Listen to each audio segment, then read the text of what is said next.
Afternoon, my dear beloved brothers and sisters. Hey, this is Matthew, Ambassador of Hope, Richerzhagen, and today on our Phenomenal Marriage podcast, I have the honor and privilege of bringing on and introducing to you and talking with Sandra Krug. Now, listen to this, guys. Sandra is a truth mindset strategist. She helps women grow their success, significance, and legacy.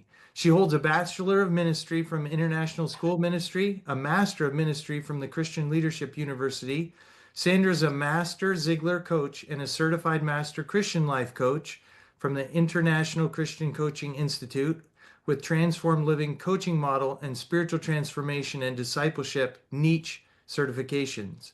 She's a board certified coach through the Center for Credentialing and Education, a certified human behavioral consultant, just like me, and she's a published author of books and award-winning articles in the Journal of Legal Nurse Consulting. She and her husband have a ranch of animal rescues in Florida and on the board of the Sanctuary offering a pet food bank and children's educational programs. They're ministry partners at their church involved with food, pantry, homeless children, and missions ministries. Welcome, Sandra, to Phenomenal Marriage. It's great having you with us today. Thank you. Thank you. Thanks for asking me to be here. Happy to Yeah, come and have a absolutely. conversation.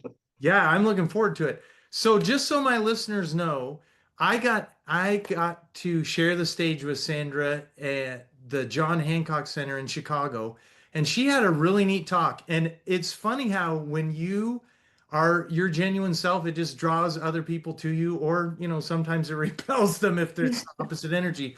But I was just drawn to her story. And Sandra, if you could just tell our listeners about your work helping free women from the bondage of lies by giving them the truth. Yeah. So what I have developed is a framework. I say that we have lie locked living. And it's when women live under the weight of lies, false beliefs from the enemy, from culture, from their past, and that keeps them from their freedom. Lies form an invisible prison and it just locks the mind and it distorts your identity and it really sabotages your destiny. So, it's those things that we say, like, I'm not enough. God can't forgive me for this. I'll never be loved or chosen. Success is for everyone else, not me. And so they get to an emotional exhaustion and they end up with broken relationships. Perfectionism, which was something that I struggled with, fear of failure, shame cycles, and it just keeps going over and over. And many of these women look successful on the outside, but on the inside, they're just silently suffocating. Yeah. Would you say that this statement is true? I often have said, if you know the truth will set you free. If you believe, pardon me, if you believe the truth will set you free. If you believe a lie, you're in bondage. Would you agree with that? Yes, absolutely. I mean, John 8:32, and ye shall know the truth, and the truth shall make you free. If we don't Yeah. know the truth, then we are in bondage. And here's the thing, we live in this world. We are not citizens of this world, right? Right. We are Right. just here. Um, but even though we aren't citizens of this world, we live in this world and we know who is the one who's over this world. It's the devil, right? Right. So anything that comes to us from this world, any label that is put on us from this world, or any lies that are told to us from this world, that's why it is, because it is him trying to come against us. It is him trying to stop us from growing and becoming who we're supposed to be in Christ and being able to have significance in our life and get to that level where we can leave a legacy, a real legacy for our family and for the future. That's so cool. A thought just comes to me, Sandra. How do we tell the difference between the truth and a lie? Mhm. It's challenging because we hear the lies so often that it's so familiar we believe it. Hmm. And sometimes we even say it, so it's in our own voice. Right. But here's the thing, if God would not say this about you or has not said this about you, then it isn't true. So Nice. anything that you struggle with, any challenge, any obstacle, whatever it is, if you just go back to the Bible and see what he says, that's what you go by. Every decision that you make, every thought that you have, the identity, the future, everything, if you just filter it through the Bible, then you will know what's true and what's not true. That's beautiful. That is beautiful. So, what actually, because I know you had a background in nursing, at what point did you get into this? Mhm, Where, where you started the truth mindset and you started helping people see really what's true. mhm. Yeah, I was in healthcare for a few decades. I'm a respiratory therapist, I'm a nurse, I'm a nurse anesthesiologist. So I was helping people breathe and I was helping Okay. people to live and to stay alive and to be healthy. And I really feel like that career was contributing to my community. And I feel like God put me there for a reason. And I know that I could have never even done any of those things if it hadn't been for Him. So I know that when I was there, that was my assignment. And then I started hearing Him. And at first I was like, this isn't right. I'm just, I'm making this up or I'm not understanding Him. And He just kept telling me, but He is the one who told me, you've been obedient, you've done what I told you to do to help them with their body, but there's so much more that needs to be done with their soul and their spirit. And I need you to pivot. And I was like, me, I'm not the one to do that. But I kept hearing it. And then it was like one day he said, if you don't do this now, I'm not going to ask you again. And I went to my husband. I'm like, I think God is telling me to go to ministry school. I think he wants me to do the coaching full time. And, I told him what I thought. And he's like, well, if God is telling you that, you better do it. So he was Huh. completely supportive. So I just went all in and said, this is where I need to be because these women are, like I said, they are breathing on the outside, but they're silently suffocating on the inside. And they're these strongholds, which are the lies, they're choking out their joy, right? So I have to Right. help them to realize what the lie is, replace it with his word, and then be able to actually receive that abundant life that God already created for them because he loves them because they're his daughters. So we have to Right. just step into that. And even though we might be going to church, we might be reading, we might be singing, we might be serving, there's still those parts of us inside that still feel like something is missing. And I think for Christian women, it puts even another layer onto it where like, well, I can't tell anyone because then I'm not a good Christian.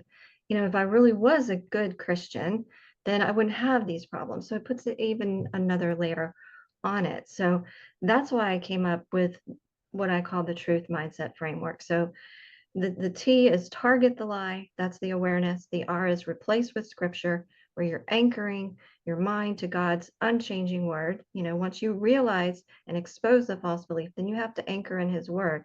Replace culture's lies with kingdom's truth. The U Nice. is understand its meaning, get in that alignment. Dig into the context of the verses that you're reading. You know how so many times we've said a verse, we've read a verse, but then that one day, Jesus is like, this is what it really means. And you're Yeah. like, wow, I never even saw that before. And I've read this like 100 times because we really need to get in alignment, with truth and with your personal life and situation because it's there. It's a living document that he's giving to you what you need. So then the T is turn it into a declaration. And that's the activation part. Speak God's truth out loud every day. Truth declaration becomes truth lived. What we say and what we focus on is what our brain is going to start trying to do, right? Yeah. And then H is hold it in prayer. Just abide, saturate the truth in prayer and invite the Holy Spirit to seal it. And that's where the transformation comes, right? Not just the behavior modification, but spirit led renewal. That's where we have to get to. Yeah. And that's beautiful, Sandra. Truth right there. And the thing is, people are always trying to change little things on the outside, but they're not changing the heart. And Jesus taught us that out of the heart, out of the mouth, the abundance of the heart speaketh. So Mhm. everything that's inside us is going to come out. So we need changed at the heart level. We need to be Mhm. delivered by that truth. How many years ago was this that you had this pivot?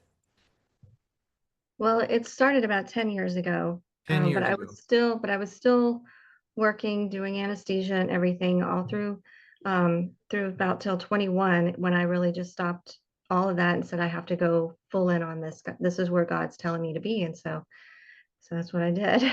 Yeah. I've honestly, in the last little bit since I talked with you in Chicago, I've been watching you a little bit, and you've been with Brian Tracy. You co-authored a book with him. Mhm. You know Tom Ziegler, he's promoted you. I'm just like, wow. It just seems like you're all over it. How has that happened? How have you been able to um, meet these people and network and Mhm. obviously it's not just like for us, it's not just the accolade, it's lives touched.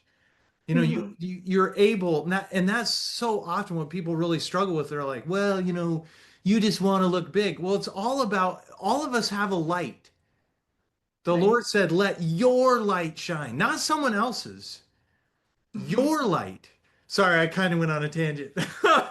Didn't let you No, answer your question. no, How it's did you meet? It's just networking, and you want to talk yeah. about that? Yes, our identity is not built on personality tests or job titles or past mistakes or anything. Our true identity comes from God alone.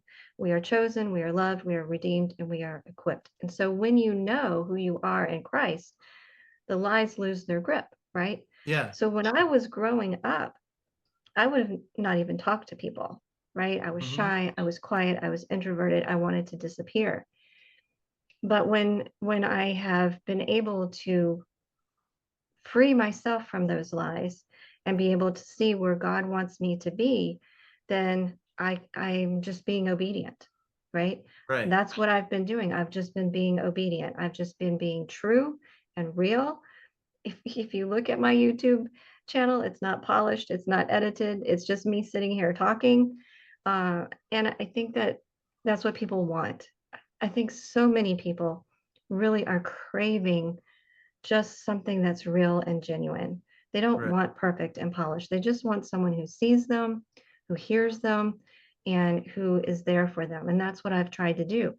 And so I have put myself out there. I want to learn from the best because I want to be able to serve in the best capacity that I can. So whenever opportunities have presented themselves, I've stepped into it. Just like speaking in Chicago, where we met, Right. that was terrifying for me, but I did it, and I know that if you just be obedient, he's going to put you where he wants you. And so that's what it's been. A lot of it has just been blessings for me. A lot of it has just been meeting people, stepping out of my comfort zone and being able to say, how can I serve? How can I help you? How can I be a part of your world? And then they're like, okay, this is how you can be it. Zig Ziglar was someone who was really influential for me growing up. You know, Mm, he was born in LA, Lower Alabama, right. but as a child they moved to Mississippi. So he grew up in a small town in Mississippi. His dad had died, so he had a single mom.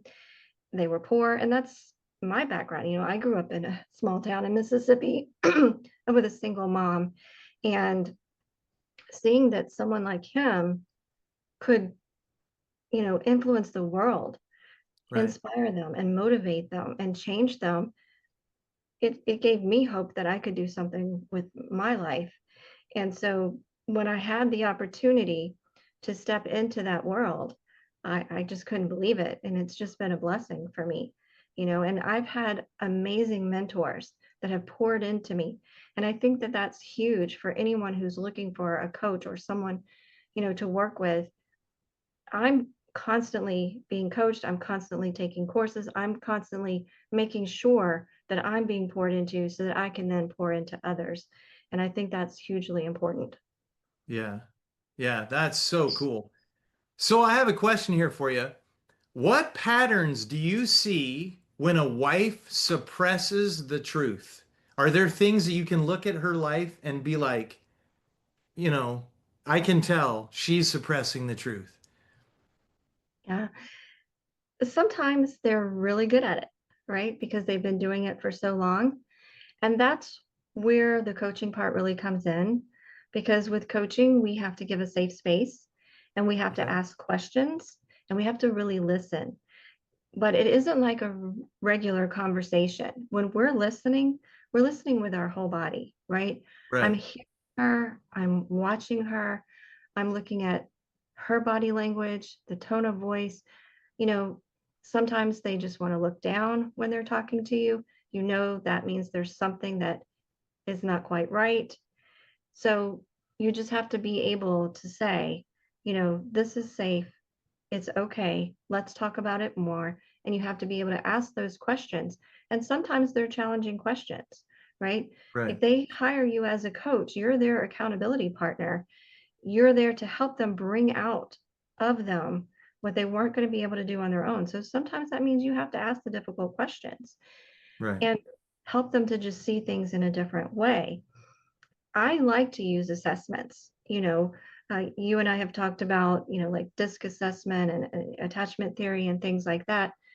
And I think when we can show people, you know, yes, you have a fear of, being rejected, and that's your personality style. And that's okay. You know what? Everyone else with an I personality style has that same fear. It Right. was just something that, is natural. But now that we've identified it, now we can learn how to work around it. Now you can learn how to overcome those fears, even though it's natural and it's real and it's a feeling that you have. We can now learn how, through that truth mindset framework, we can identify it, right? Then we can start to change it. All of those steps, that's what we do. So sometimes it's hard to find out at the beginning. Sometimes, people will come to you. I'm sure they do with you too and say, this is the problem. And it's not, right? Right. It's just a symptom of the problem. You have to to find what the problem is. And that's what Yeah. I love. And I think even my background in healthcare helps me to do that because I've been in that arena of helping people. I've been in that arena of seeing them at the some of the worst times in their life. I mean, I've had people dying in my arms. I've had people that I've been bringing back to life. Not me, but God. But you know what I'm saying? Like Right. doing Right. CPR and intubating them and doing all the things. So, I mean, you see people at their most critical moments, and I think having that background helps me bring all of that into the coaching as well. And it just makes another layer that maybe I can see things in a little bit different way than someone that hasn't had that background. Hmm. Yeah, that's good. That's really good. So let me ask you a question about people pleasing. What's the payoff and what's the cost of, I know sometimes, especially this, I think this is especially true of women, they just want to keep everybody happy. So Mhm. talk to me about the dangers of people pleasing and what you can do to help liberate people with women with the truth. Yeah, I think that it really is huge. And I shared with you before I did a survey at church, and I asked people of women of all ages. Some were married, not married, kids, not kids. And what is the biggest pain point? Like, tell me a few of your pain points that you deal with in your life. Overwhelmingly, the number one answer was isolation. So That's here you, crazy yeah, for me. I know. So here you have people who are coming to church. So they're in that community. They have families, they have friends, they have jobs. They're around people all the time, but they feel isolated. And part of that is the people pleasing. Because when you're Okay. just focused on trying to make everyone happy, it's almost like you are trying to live a lie, right? It's more Right. important that everything on the outside looks good instead of everything really being good on the inside. And so they become isolated because they're empty. They're empty. They're pouring out and pouring Okay. out and pouring out. No one's pouring in. So they become empty and they become isolated. And they're so worried with, okay, does she have the right tap shoes? Is she going to be happy with that? Oh, does he, have the right shorts for playing basketball or whatever? And focusing on all of those things instead of what's real and what's really important.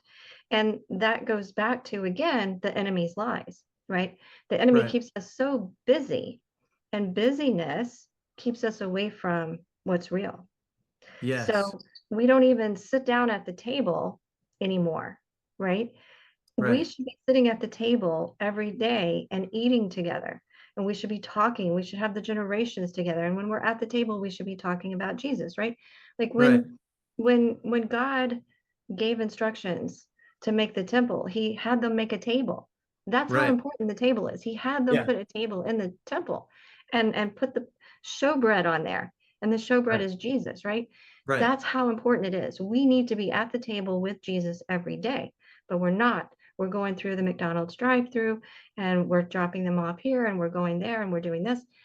Even when we are at home, dad's watching TV, the kids are in their room playing games, whatever.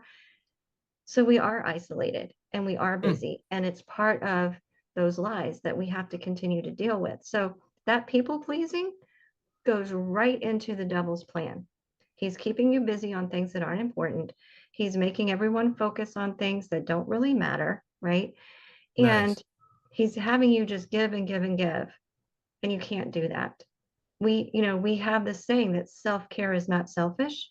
We really, really, really need to really get women to believe that and to be able to say, yeah, I can't just please everyone else because when I do, I start feeling alone.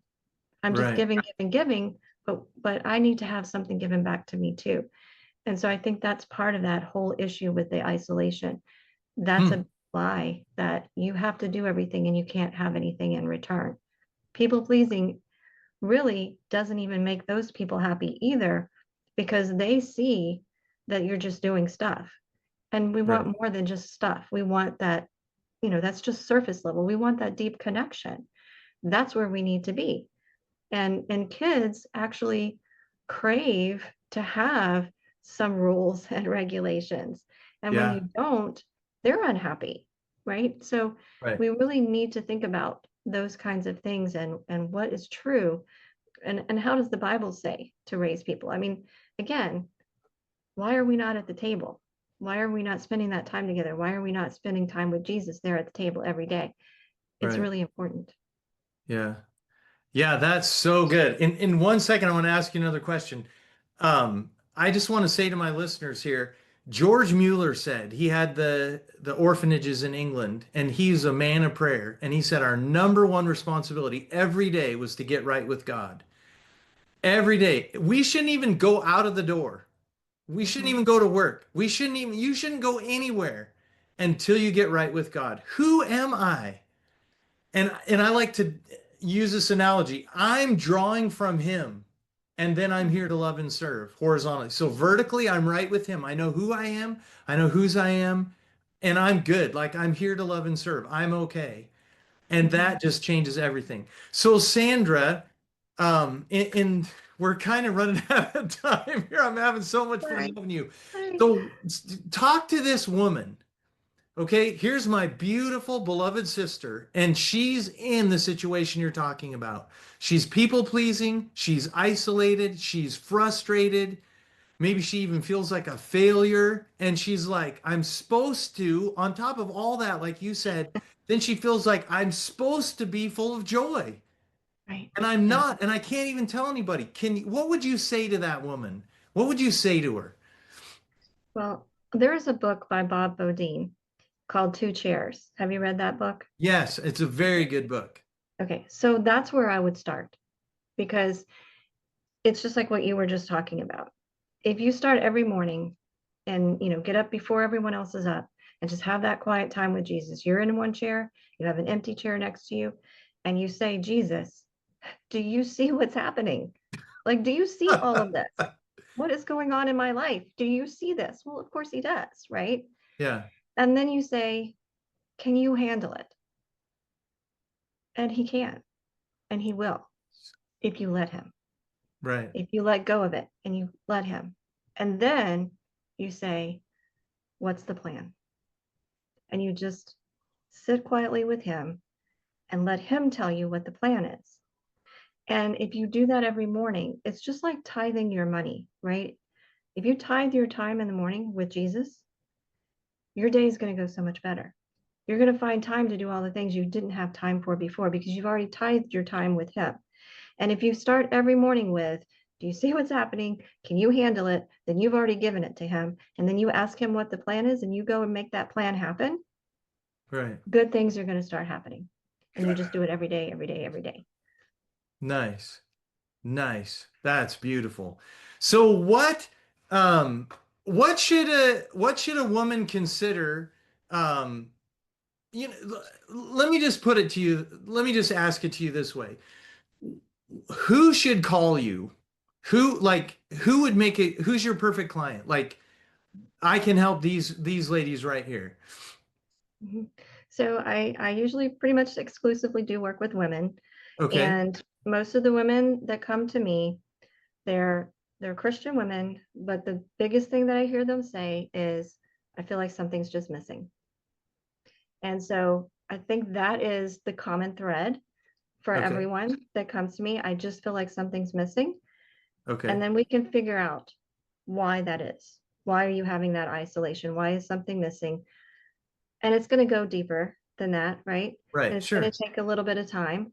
But those Christian women who feel like I've just got all these things in my head, I can't make it stop, it's just spinning, you know, they they do all of the stuff and then they lay down to go to bed at night and they don't fall asleep because they got all this stuff in their head and it just keeps going. And they're like, well, what about this? And what about that? And I need to do this. And, all of the things just don't stop. And part of that is because we're trying to carry it ourselves. We're not trusting God enough to say, my day's done. I'm giving it to you and I'm going to go to bed. And I know you're going to take care of it. And I can get up tomorrow and I can start again. Yeah. Right. So Yeah. that's part of the lies that we have to work through. So that's the person that most of the time I'm going to be working with. Nice. That's beautiful. Let me just ask you one or two more questions. What popular myth? So this is a lie that maybe people don't recognize as a lie. What popular myth is out there that's really caught wrecking havoc with women? Okay. So I would say the biggest problem with these women is what we've kind of alluded to before is that good Christian, right? Okay. And I have to say there's no such thing as a good Christian or a bad Christian or any of that. If you're trying to say I have to check all of these boxes to be a good Christian, then you're lying to yourself and you're lying to everyone else because that's not how God does it, right? Right. Right. So I think that's the biggest myth is I have to be a good Christian. And if I just prayed enough, or if I just had deep enough faith, then I wouldn't have any of these problems. But most of our problems come from fear, right? Oh, And God, absolutely. God knows we're going to have those fears. It's so important that He talked about it 365 times. So you could read a different verse on fear every day of the week. I mean, every day of the year, Right. because it's that big of an issue. So that's what we have to do. And I think that we have to look at what is the biblical principle and just stay with that. There are helpful instructions in the Bible, but there are biblical principles. That's what we need to go by. And then we have these convictions. And the convictions may have been told to us by someone we trust, someone we love. It may have even been from the pulpit, but they're just convictions. We have to decide what is a conviction and what is really a biblical principle, because these convictions are the things that are keeping us stuck. Yeah.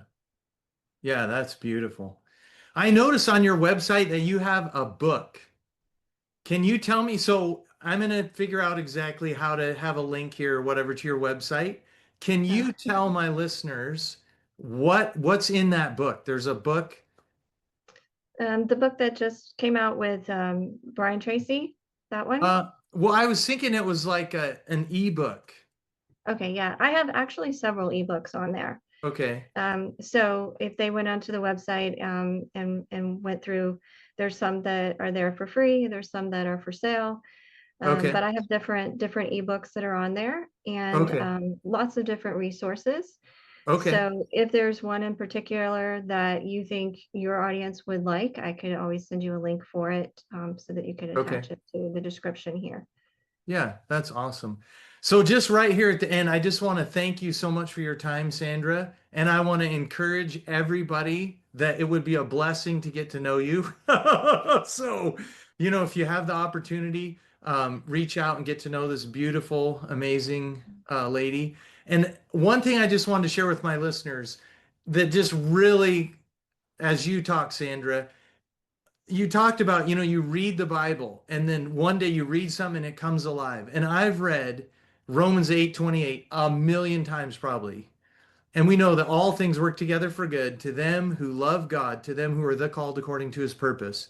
And then the next verse is verse 29. It says, for whom he did foreknow, them also he did predestinate to be conformed to the image of his son. And I got hit by a drunk driver. And one day I was reading in my calendar and it said, how do we know verse 28 is true? And I always think of Romans 8:32, he that spared not his own son, but delivered him up for us all, how shall he not Mhm. with him also freely give us all things? He's giving us everything. But Mhm. this guy said, the reason everything works together for good is because everything in our lives, even when it's bad, is forming us, if we let it, is forming us into the image of Christ. And you can't change that out there. That's out of our control, just like you were just saying. But Mhm. I can control me and I can control whether I get better or I get bitter. And Mhm. that right there is where I grow. I grow stronger. I'm a better man. And I just let the Lord work in my life through all my trials, through all my challenges. Mhm. So what do you have something you wanted to say one last parting thing before we close up, Sandra? Yes.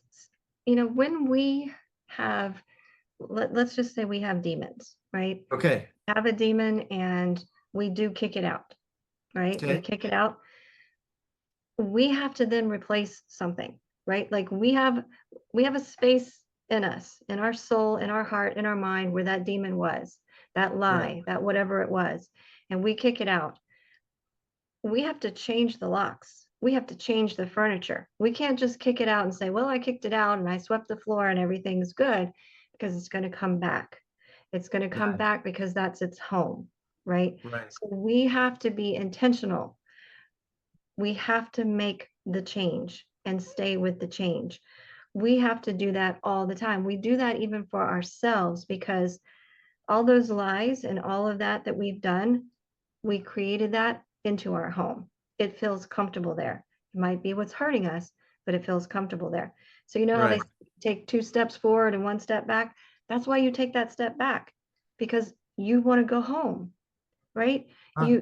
We need to keep going, but it feels weird to keep going. And so we want to go home. So you have to realize that you got to change the locks, change the furniture, really be intentional, or you are going to keep going back home. And that demon that you kicked out is going to keep going back home. So be intentional and keep moving forward. Never let yourself step back. Nice. Beautiful. Thank you, Sandra. Thank you so much to all my listeners out there. I just want you to know yesterday really did end last night. Today's a brand new day and it's yours. No matter what you've passed through, it doesn't matter what's behind you. It does not even compare to who is inside of you. And he wants to give you a beautiful, blessed life if you'll obey, if you'll follow him, no matter what the circumstances are. Thank you so much for watching. God bless you. Have a great day.